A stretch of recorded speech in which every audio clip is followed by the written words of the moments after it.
Good morning student. उम्मीद है कि आप भी बढ़िया होंगे। आज हम शुरुआत करने जा रहे हैं लेखा शास्त्र के बाद व्यावसायिक प्रबंधन की। और आज की क्लास के अंतर्गत हमारा जो टॉपिक रहेगा प्रबंध एक परिचय। तो आज की क्लास में हम जानेंगे कि प्रबंध क्या है और वर्तमान परिप्रेक्ष्य में इसकी क्या जरूरत है। तो प्रबंध की भूमिका को बनाने से पहले हमें ये पता होना जरूरी है कि प्रबंध शब्द की हमें आवश्यकता क्यों है।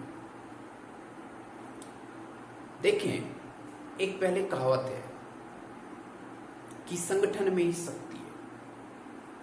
अर्थात अगर हम मानव लोग मिलकर के रहें तो बहुत कुछ कर सकते हैं, लेकिन वही अगर अकेले अकेले रहें और जो लोग मिलकर के रहते हैं और जो लोग अलग अलग रहते हैं, जो मिलकर के रहने वाले लोगों को अलग अलग रहने वाले लोगों को आसानी से तोड़ करके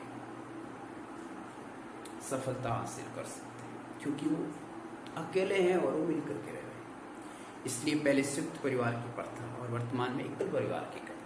तो जो ताकत मिलती है वो संयुक्त परिवार में थी, आज उतनी ताकत नहीं है जितनी एकल परिवार में है। तो पता करते हैं प्रबंध के बारे में। तो प्रबंध में एक उपशब्द लगा हुआ है प्रबंध शब्द के अंदर प्र और एक शब्द लिया गया है बंध। बंध का मतलब होता है जोड़ना।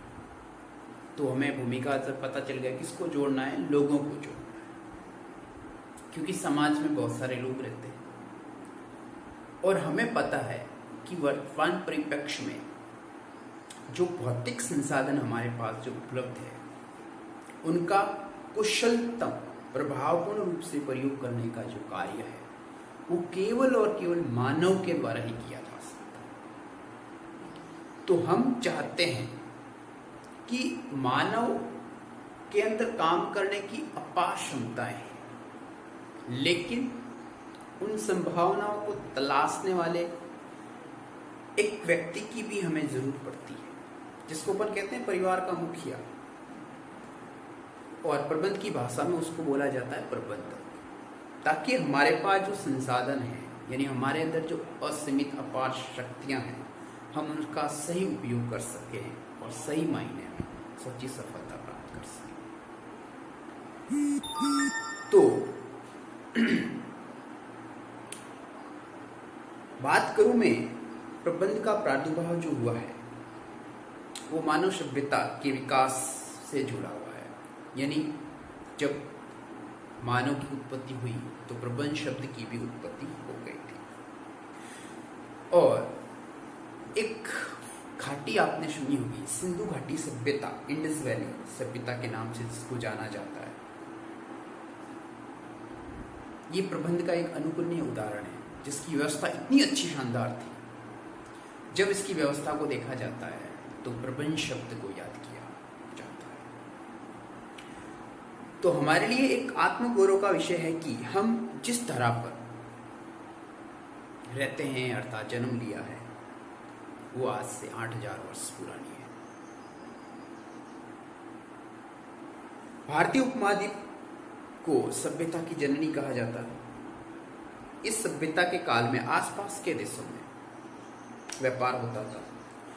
यानी कहने का मतलब जो व्यवसाय है वो आज से नहीं हो रहा है, 8000 वर्ष पहले से भी हो रहा है। और आपको पता ही है, व्यवसाय कमाने का उद्देश्य लाभ कमाना होता है, और लाभ कमाने के लिए प्रबंध करना जरूरी है। यानी हमारे पास जो उपलब्ध संसाधन है, भौतिक संसाधन, उनका अनुकूलतम प्रयोग करना।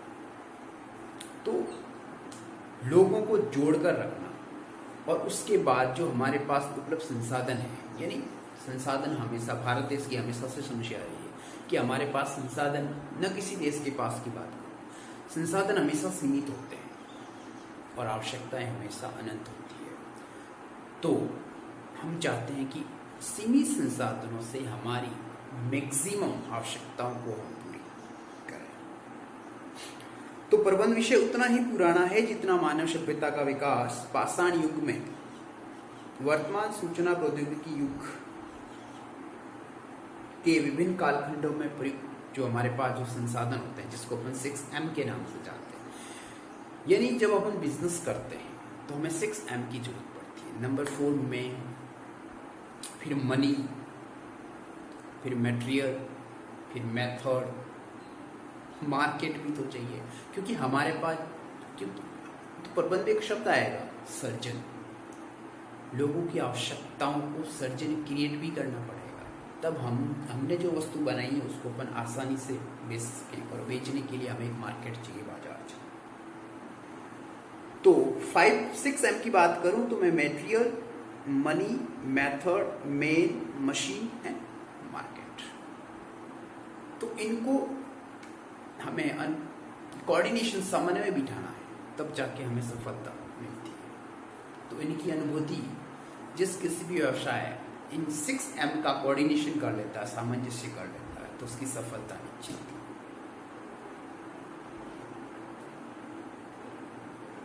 तो ये तो था इंट्रोडक्शन। बात करते हैं अर्थ की।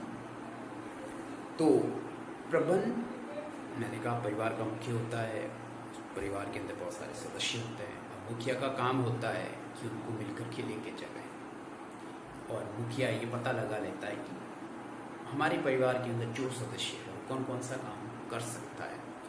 तो एक प्रबंध एक विशिष्टीकरण का भी कार्य है, क्योंकि जिस बंदे को जो काम करना आएगा उसको वही कार्य दिया जाएगा।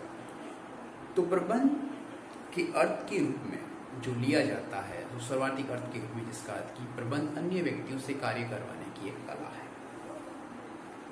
फिर जो काम मैक्सिमम कॉस्ट में हो सकता था, करवा लेते हैं बिना मैनेजमेंट के, तो उसको मिनिमम कॉस्ट पे करवाता है। यानी प्रबंध न्यूनतम प्रयास या लागत से अधिकतम उत्पादन या लाभ प्राप्त करना ही प्रबंध है।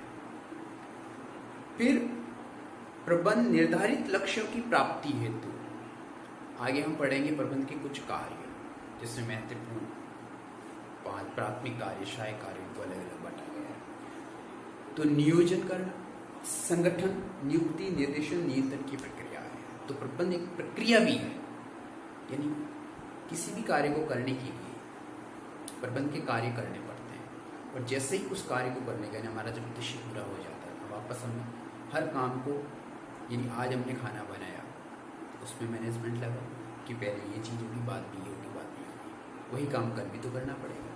तो प्रबंध एक सतत प्रक्रिया है जो हमेशा चलती रहेगी। जब तक आप हो, यानी जब तक हम हैं, हमें प्रबंध करना पड़ेगा। यानी बिना प्रबंध के हमारी जिंदगी काम की नहीं है, प्रबंध तो करना है। अब कुछ परिभाषाएं देख लेते हैं। पहली परिभाषा है मैरी फार्कर फॉलेट। इसने कहा है कि प्रबंध दूसरों से कार्य करवाने की कला है। यदि प्रबंधक ये देख लेता है कि कौन सा बंदा कौन सा कार्य कर सकता है। लॉरेंस एप्ले ने तो यहाँ तक कह दिया कि अन्य व्यक्तियों के प्रयासों से परिणाम प्राप्त करना ही प्रबंध है। प्रबंध अपनी तीसरी आंख से देखता है कि कौन क्या कर रहा होता है, और हम किसी से काम उसी कंडीशन में करवा सकते हैं जब खुद को आपको वो कार्य करना आता है। अगर आपको वो कार्य करना नहीं आएगा, अगर अगले आदमी कहीं चूक जाएगा, उसको प्रॉब्लम होगी, तो आपको निवारण करना भी होगा। जब आपको कुछ आएगा तो आपको वो लीडर मानेगा, वरना नहीं मानेगा। जैसे भारतीय क्रिकेट टीम की बात करता है, आज महेंद्र सिंह धोनी कैप्टन कूल कहा जाता है, ये ऑलराउंडर बनता है। अब इसको जो काम करना आता है तभी तो गाइड करता है कि आपको ये करना, आपको वो करना। नहीं करना आएगा तो कोई किसी का तू तेरा काम कर, विकेट कीपिंग कर, मुझे बॉल कहाँ फेंकनी मुझे पता है। तो अनुभव का होना जरूरी है। तो प्रबंधक वही होता है जिसने ठोकरें खाई हुई है। इसके बाद टेलर साहब ने कहा है कि प्रबंध ये जानने की कला है कि आप क्या करना चाहते हैं, और तत्पश्चात ये निश्चित करना है कि प्रबंध वह कार्य है सर्वोत्तम और महत्वपूर्ण विधि से किया है। आप जो करना चाहते हैं उसके बाद कहते हैं मैं इसको कैसे, मैं मिनिमम कॉस्ट के अंतर्गत इकोनॉमिकल, बहुत कम खर्चे पर उसको पूरा करें। यानी प्रबंध किसी काम को पूरा करता है लेकिन प्रभावपूर्ण तरीके से काम करता है। ठीक है। उसके बाद एक क्लर्क ने भी डेफिनेशन दी कि प्रबंध निर्णय करने तथा नेतृत्व प्रदान करने की कला और विज्ञान है। यानी प्रबंध के जो निर्णय होते हैं वो तीर या तुक्के पर आधारित नहीं होते हैं, सोच समझ करके लिए जाते हैं। तो निष्कर्ष के रूप में आज अपन कह सकते हैं कि प्रबंध कला और विज्ञान है। कला चातुर्य, विज्ञान ऐसा करेंगे तो ऐसा होगा। जब अपन को पता है ऐसा करेंगे तो ऐसा होगा तो ही अपन करते हैं। पॉजिटिविटी होना बहुत जरूरी है। पहले से ही पता है ऐसे करेंगे तो ऐसा नहीं होगा तो अपन वो नहीं करेंगे। तो प्रबंध एक सकारात्मक विज्ञान भी है जो अन्य व्यक्तियों से कार्य करवाने, लागतों को कम करने, मानवीय प्रयासों की सहायता से संस्था के उद्देश्य की प्राप्ति में नियोजन से लेकर के नियंत्रण तक की सारी क्रियाएं प्रबंध में सम्मिलित है। ये तो था प्रबंध की परिभाषा। अब प्रबंध के कोई लक्षण, हमेशा कहता हूँ कि आपने जो अर्थ पढ़ा है, परिभाषाएं पढ़ी है, इन्हीं में से विशेषताएं निकलेगी। तो नंबर 1, प्रबंध अन्य लोगों से कार्य करवाने और स्वयं प्रबंधकीय कार्य करते हैं।